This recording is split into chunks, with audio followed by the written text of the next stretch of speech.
En este video exploraremos desde asesinatos rituales hasta masacres escolares. Cada caso ofrece una mirada escalofriante a la oscuridad que puede acechar en las mentes más jóvenes.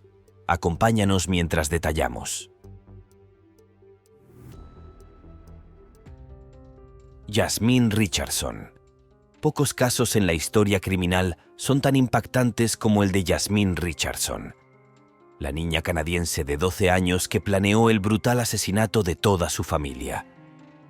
El 23 de abril de 2006, Jasmine y su novio de 23 años, Jeremy Steinke, acabaron con la vida de sus padres, Mark y Deborah, y de su hermano Tyler a sangre fría. La horrible escena fue vista por un vecino que miró por la ventana y presenció lo inimaginable. Los cuerpos de Mark, Deborah y Tyler Richardson yacían sin vida, víctimas de una brutal masacre. En un principio, las autoridades sospecharon que Jasmine había sido víctima de un secuestrador, pero a medida que avanzaba la investigación, se reveló la verdad. La niña de 12 años no era una víctima, sino la principal sospechosa.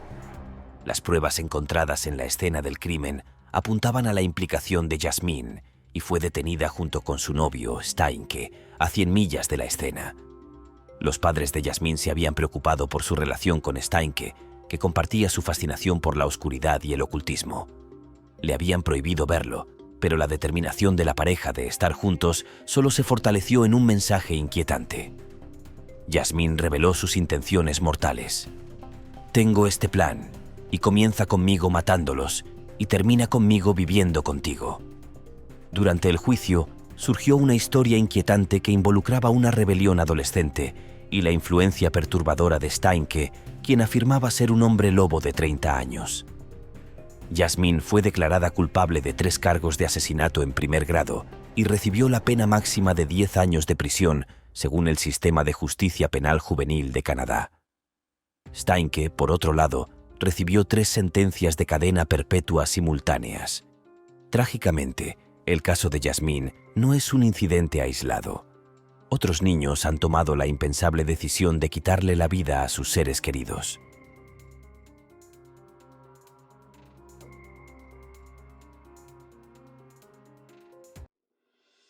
Mason Sisk. Un joven de 14 años tomó la impensable decisión de acabar con la vida de toda su familia en su hogar de Elkmont, Alabama, el 2 de septiembre de 2019. ¿Su razón? Según él, estaba harto de sus constantes discusiones. Las acciones de Mason ese día provocaron una devastación generalizada y un profundo dolor. Disparó y mató a sus padres, John y Mary, y a sus 3 hermanos, Kane, Rory y Coulson. El crimen fue tan atroz que el juez, Chad Wise, lo describió como perturbador y envuelto en una maldad absoluta. Cuando el caso llegó a juicio, la culpabilidad de Mason quedó clara. Fue declarado culpable de 4 cargos de asesinato capital y el jurado no dudó en emitir un veredicto. En menos de 2 horas, el destino de Mason quedó sellado. Pasaría el resto de su vida en prisión sin posibilidad de libertad condicional. Pero, ¿qué llevó a Mason a cometer un acto tan horrible? Según quienes lo conocían, Mason tenía antecedentes de problemas de ira e incluso había amenazado a su familia antes. En una grabación de audio, Mason confesó el crimen y expresó su frustración por los argumentos de su familia. La tragedia de este caso se ve agravada por el hecho de que las acciones de Mason no fueron solo un arrebato espontáneo, sino un ataque calculado y premeditado. Incluso había intentado hacerle daño a su madrastra antes de mezclar deliberadamente mantequilla de maní en su café, a pesar de saber que ella tenía una alergia grave. Tras el crimen, los familiares y seres queridos sufrieron un dolor inimaginable. La madrastra de Mason, que había sobrevivido al intento de asesinato anterior, falleció trágicamente a causa de un paro cardíaco. Al enterarse de los asesinatos, su hermano, Douglas Prater, recordó la alegría y los regalos que habían compartido, ahora reemplazados por el dolor y los ataúdes.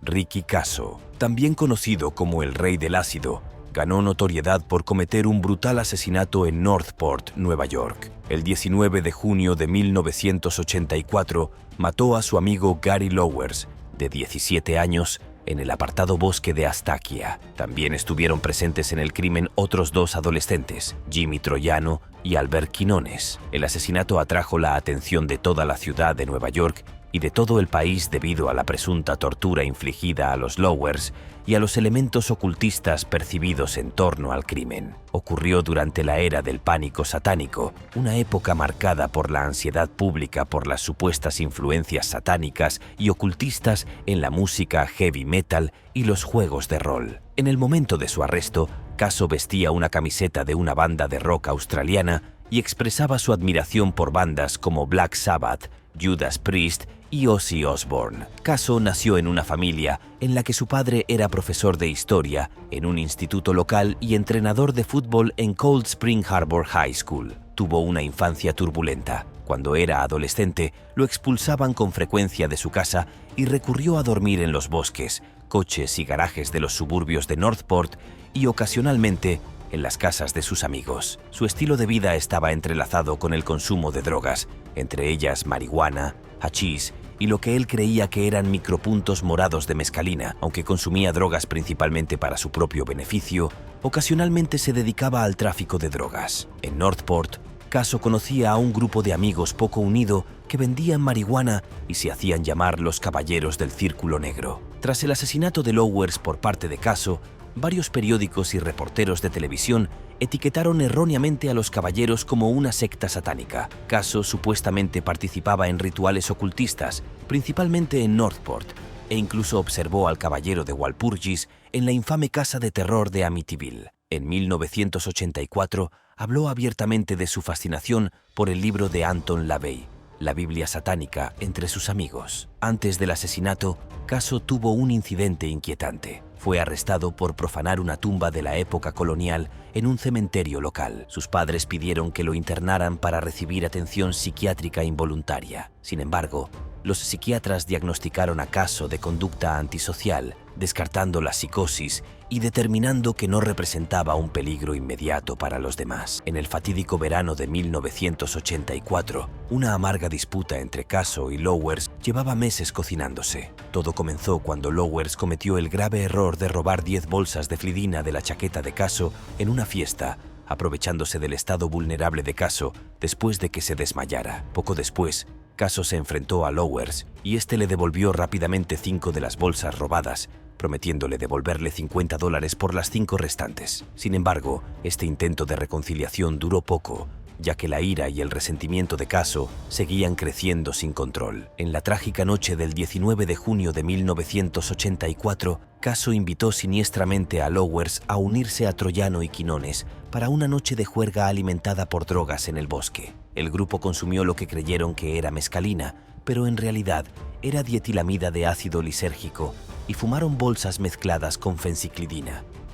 A medida que avanzaba la noche, la situación se tornó caótica y culminó con un ataque brutal de Caso contra Lowers. La brutalidad del ataque fue impactante. Apuñaló a Lowers entre 17 y 36 veces y posiblemente le sacaron los globos oculares. Las retorcidas exigencias de Caso para que Lowers proclamara su amor por Satanás se encontraron con una desafiante declaración de amor por su madre, un acto final de coraje ante un horror inimaginable. Después del asesinato, Caso y Troiano cubrieron cruelmente el cuerpo sin vida de Lowers con hojas y ramas y lo dejaron para que lo descubrieran en el bosque.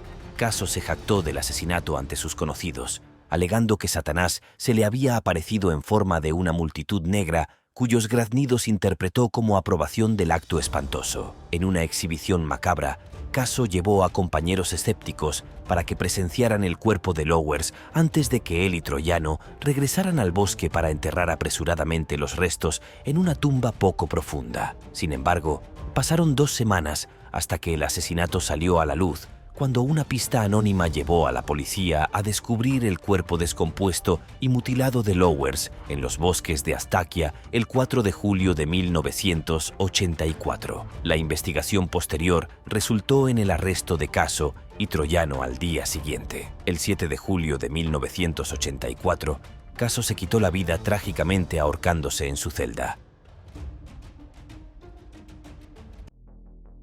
David Brom. El 3 de octubre de 1989, después de un juicio conjurado, David Brom recibió un triste regalo por su 18º cumpleaños de un jurado en Rochester, Minnesota. Se le declaró culpable de 4 cargos de asesinato en primer grado. Terminó brutalmente con un hacha las vidas de su padre, su madre y 2 hermanos, asestando un total de 56 golpes. Una semana después, el jurado rechazó su alegato de locura y lo condenó a 3 cadenas perpetuas consecutivas, más una condena simultánea. La jueza que presidía el caso se sintió profundamente afectada por la brutalidad de los crímenes y la trágica pérdida de la vida de David. El horror fue tan abrumador que estalló en lágrimas en su despacho. ¿Qué llevó a David a cometer un acto tan atroz? Los registros médicos y los testimonios revelaron que sufría una depresión grave. En el momento de los asesinatos, David era estudiante de 2º año en una escuela preparatoria católica donde ya había intentado suicidarse 2 veces, el último intento apenas unos meses antes de los asesinatos. Sus amigos también testificaron que David había estado hablando de su intención de matar a su familia durante los 6 meses previos a la tragedia.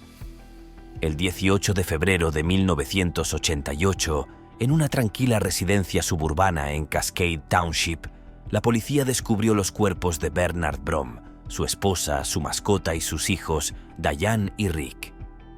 Todos fueron encontrados en pijama, brutalmente asesinados en las primeras horas de la mañana. El arma, un hacha ensangrentada, fue abandonada en el sótano. David Brom, el único superviviente de la familia, había huido del lugar. Otro hermano, que residía en otro lugar, quedó libre de toda sospecha.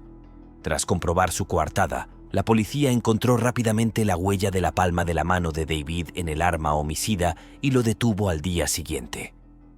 Cuando hizo una llamada desde un teléfono público de una oficina de correos, confesó los asesinatos y explicó que había discutido con su padre por una cinta de casete que quería escuchar. La cinta incluía canciones con temas controvertidos como la religión y la manipulación de los medios de comunicación, temas que el devoto padre católico de David desaprobaba e intentaba limitar el acceso de su hijo a ellos. David Brom reside ahora en el Centro Correccional de Minnesota en Stillwater, donde permanecerá hasta que sea elegible para solicitar la libertad condicional a la edad de 70 años. Kosta Kekmanović. En las primeras horas de la madrugada del 3 de mayo de 2023, la tranquilidad de Belgrado, Serbia, se vio sacudida por una tragedia impensable. Lo que comenzó como un día escolar normal en una institución de prestigio rápidamente se convirtió en caos y horror. Con tan solo 13 años, Kosta Kekmanović alteró para siempre la vida de muchas personas cuando llevó a cabo una matanza meticulosamente planificada que se cobró la vida de 8 estudiantes y un guardia de seguridad. Kosta, un muchacho aparentemente anodino de una familia prominente de Belgrado, llegó a la escuela esa mañana con una determinación escondida bajo su actitud tranquila. Armado con pistolas que eran propiedad legal de su padre, Kosta apuntó primero al guardia de seguridad de la escuela y a 2 estudiantes desprevenidas en el pasillo. Luego avanzó sistemáticamente hacia su propia aula, donde abrió fuego indiscriminadamente, lo que provocó la muerte de 7 estudiantes más y heridas a varios más. La gravedad de la situación se hizo evidente cuando el propio Kosta llamó a las autoridades y confesó tranquilamente el atroz acto que acababa de cometer. A pesar de su edad, que lo protegía de cargos penales según la ley serbia, Kosta fue rápidamente detenido y puesto bajo tratamiento psiquiátrico en un hospital de Belgrado.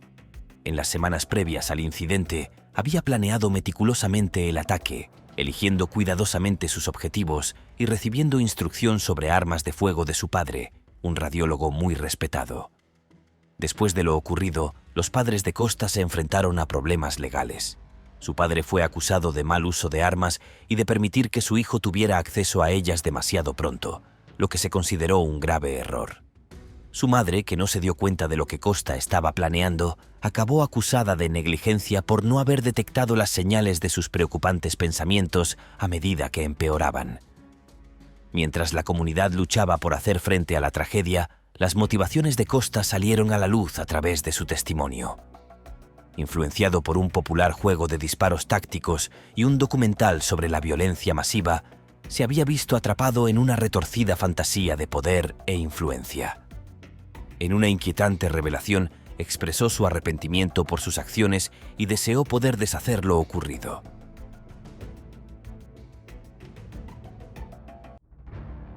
Michael Hernández. Cuando tenía tan solo 14 años, se sintió fascinado por el oscuro mundo de los asesinos en serie. En lugar de dedicarse a las típicas actividades de los adolescentes, como los videojuegos y la socialización, pasaba horas pegado a la pantalla, investigando los horripilantes crímenes de los infames asesinos. Su fascinación por estos asesinos pronto se transformó en un siniestro deseo de emularlos. La obsesión de Hernández dio un giro cuando decidió seguir los pasos de sus ídolos. Comenzó a planear su ola de asesinatos, empezando por sus compañeros de clase en la escuela secundaria South Dade, en Palmetto Bay, Florida. El 3 de febrero de 2004, se armó con un cuchillo, guantes y una chaqueta enorme, listo para desatar su plan mortal. Su primera víctima prevista fue Andre Martin, pero la intuición de Martin le salvó la vida cuando rechazó la invitación de Hernández para ir al baño. Desafortunadamente, la tragedia golpeó cuando Hernández redirigió su atención hacia su amigo Jamie Goff, quien confiaba en él, y lo siguió hasta el baño. En un giro desgarrador de los acontecimientos, las intenciones de Hernández se hicieron evidentes cuando atacó brutalmente a Jamie, infligiéndole 42 puñaladas y cortándole la garganta. El horrible crimen fue descubierto pronto y Hernández fue detenido. Mientras los investigadores examinaban el caso de Hernández, descubrieron un diario que exponía sus siniestros planes. Las páginas revelaban una impactante lista de asesinatos, en la que se nombraba a su propia hermana como víctima potencial junto con otras personas que él consideraba merecedoras de la muerte. El diario también detallaba un kit de asesinato meticulosamente planeado, completo con una lista de compras de armas y herramientas para llevar a cabo sus horripilantes actos. A pesar de su intento de alegar locura, el tribunal vio a través de la fachada de Hernández y fue sentenciado a cadena perpetua en 2008. Tras las rejas, el oscuro viaje de Hernández continuó, marcado por un descenso a la obesidad mórbida y una plétora de problemas de salud. El 29 de abril de 2021, la vida de violencia y oscuridad de Hernández llegó a su fin. Murió en prisión a los 31 años, sucumbiendo a una disritmia cardíaca, una afección agravada por su aumento de peso extremo. Mitchell Johnson y Andre Golden. El 24 de marzo de 1998, Mitchell Johnson y Andre Golden se produjeron en la escuela secundaria Westside de Arkansas un ataque devastador y meticulosamente planeado, orquestado por dos jóvenes de 13 y 11 años. Mitchell Johnson y Andrew Golden, a pesar de sus diferencias de edad, notas y personalidades, compartían una inclinación oculta por la violencia que culminó en tragedia. Mitchell Johnson, que lidiaba con una vida familiar problemática y un historial de comportamiento agresivo, albergaba oscuras ambiciones que incluían unirse a una pandilla e incluso había enfrentado cargos por mala conducta. Por otra parte, Andrew Golden parecía un estudiante modelo, conocido por su cortesía y su afición a la puntería. Sin embargo, bajo esta fachada, Andrew Golden ocultaba una preocupante tendencia a la crueldad, evidenciada por su trato despiadado a los animales. Los chicos, unidos por su deseo compartido de causar estragos, robaron armas y municiones del abuelo de Golden y las cargaron en la camioneta de la madre de Johnson junto con suministros para acampar. El día del ataque, fingieron haber perdido el autobús y en su lugar aparcaron en el bosque que había detrás de la escuela. Cuando sonó la alarma de incendios, se desató el caos y abrieron fuego indiscriminadamente contra profesores y alumnos, gritando declaraciones engañosas para sembrar la confusión y maximizar la masacre. El tiroteo duró 10 minutos desgarradores y se cobró la vida de 4 alumnos y una valiente profesora, Shannon Wright, que se sacrificó para proteger a un alumno de 6º grado de los disparos. Otros 10 resultaron heridos antes de que los chicos, sin municiones, intentaran huir en la camioneta, pero fueron detenidos por la policía. A pesar de la gravedad de sus acciones, Johnson y Golden, debido a su corta edad, se enfrentaron al sistema de justicia juvenil en lugar de a los tribunales de adultos. Fueron declarados culpables de varios cargos de asesinato y agresión, lo que los llevó a ser sentenciados a reclusión hasta que cumplieran 21 años, el máximo permitido por la ley de Arkansas. Tras su liberación, sus caminos se separaron. Trágicamente, Johnson, a pesar de múltiples encarcelamientos y oportunidades de rehabilitación, siguió sintiéndose atraído por el crimen y volvió a la cárcel en repetidas ocasiones por delitos que iban desde posesión de drogas hasta robo. Golden, que cambió su nombre a Drew Douglas Grant tras su liberación, buscó una vida más tranquila, pero no pudo escapar de su pasado. Su intento de obtener un permiso para portar armas ocultas bajo una nueva identidad fue denegado y permaneció bajo escrutinio hasta que murió en un accidente automovilístico en 2019. Daniel Bartlem. Un tranquilo barrio de Nottingham se vio sumido en el caos la noche del 25 de abril de 2011, cuando estallaron llamas en una casa suburbana. Los bomberos acudieron rápidamente al lugar y lucharon ferozmente para apagar el incendio. Entre el humo y los restos carbonizados, hicieron un descubrimiento desgarrador: el cuerpo sin vida de Jacqueline Bartlem, de 47 años, madre de 2 hijos. Su hijo Daniel logró escapar del voraz incendio junto con su hermano menor y su fiel perro. En un principio, Daniel dijo a las autoridades que un intruso había atacado a su madre y provocado el incendio. Sin embargo, a medida que los investigadores indagaban más en el incidente, empezaron a surgir discrepancias en su relato. Los resultados de la autopsia revelaron una verdad sorprendente, que desacreditó la suposición inicial de que la muerte de Jacqueline fue una víctima accidental del incendio. En cambio, el examen reveló una realidad horrible. Había sufrido una muerte violenta, brutalmente golpeada con un martillo, que dejó su cuerpo irreconocible debido a las graves heridas. Los investigadores llegaron a comprender que el incendio no fue un incidente aleatorio, sino un esfuerzo deliberado para destruir pruebas y enmascarar el atroz crimen. Bajo un intenso escrutinio policial, Daniel persistió con su versión inventada de un intruso, pero las declaraciones contradictorias de su hermano menor solo aumentaron las sospechas. Al final, frente a una evidencia abrumadora, Daniel perdió la máscara y admitió un crimen que repercutió en todo el país. Detalló lo que sucedió. Daniel se coló en el dormitorio de su madre con un martillo y le asestó golpes fatales. Luego, fríamente, encendió un fuego para borrar sus huellas. Limpió y escondió cuidadosamente el arma homicida, colocando otro martillo junto a una ventana para confundir a los investigadores. Volvió brevemente a la casa en llamas, afirmando que había rescatado a su mascota y presentándose como un héroe, todo ello mientras ocultaba su brutal crimen. Aunque inicialmente afirmó que su madre lo había insultado, el verdadero motivo de Daniel pronto salió a la luz. Había planeado meticulosamente el asesinato durante semanas, inspirado por un drama televisivo que le impedía ver la realidad. Su fascinación por las narraciones violentas, especialmente las de telenovelas populares como Coronation Street, lo habían llevado a crear una imitación macabra de una historia ficticia. Las revelaciones sobre el atribulado estado mental de Daniel, incluidos informes de fantasías perturbadoras y voces que incitaban a la violencia, pintaron un retrato. A pesar de estas señales de alerta, los expertos no habían podido predecir el peligro que representaba, lo que permitió que se desarrollara una trágica secuencia de acontecimientos.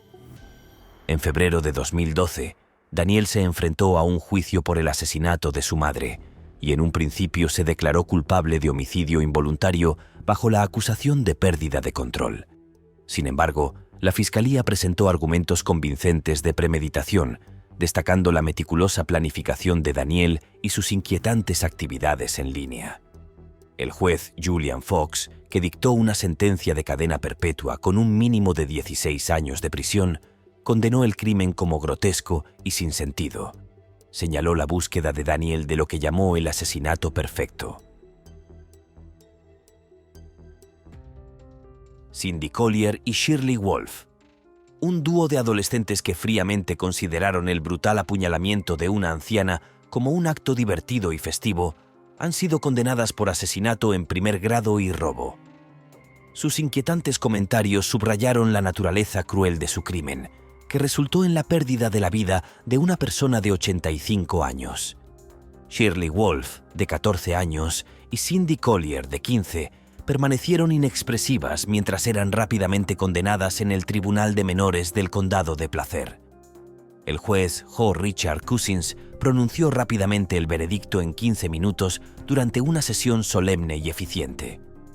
El juicio reveló detalles inquietantes sobre el asesinato, el 14 de junio de 1983, de Anna Brackett, una residente de Auburn.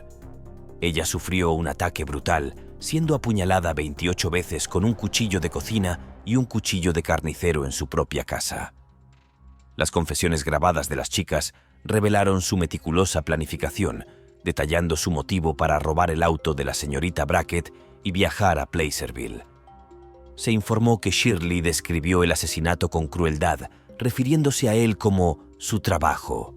Mientras tanto, se dijo que Cindy había revelado su siniestro motivo, afirmando que habían querido matar a alguien simplemente por diversión, ya que les había parecido agradable. El pasado problemático de Cindy y los sentimientos de resentimiento hacia la vida cómoda de la señorita Brackett también quedaron expuestos durante el proceso de sentencia. El equipo legal de Shirley argumentó que sus acciones estaban motivadas por una mentalidad compulsiva de matar por emoción arraigada en la inestabilidad mental, supuestamente exacerbada por denuncias anteriores de abuso sexual por parte de su padre. El 12 de agosto, el tribunal evaluó su competencia mental junto con la sentencia de Cindy.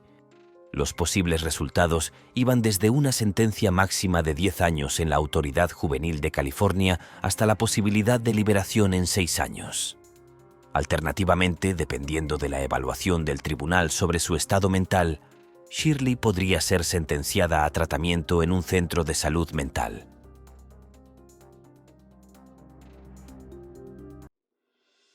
Kyle Allwood. En los Estados Unidos se desarrolló un incidente trágico y desgarrador que involucró a un niño de 9 años llamado Kyle Allwood, que enfrentó graves cargos después de supuestamente iniciar un incendio que se cobró las vidas de 5 miembros de la familia en su casa móvil de Illinois. El trágico incendio se cobró las vidas de la media hermana de Kyle, Ariel, de 1 año, el medio hermano de 2 años Demion, su prima de 2 años Rose, su padrastro Jason Wall y la abuela Catherine Murray. Tras el incendio de abril de 2019, Kyle compareció ante el tribunal, donde fue acusado de 5 cargos de asesinato en primer grado y varios cargos de incendio provocado.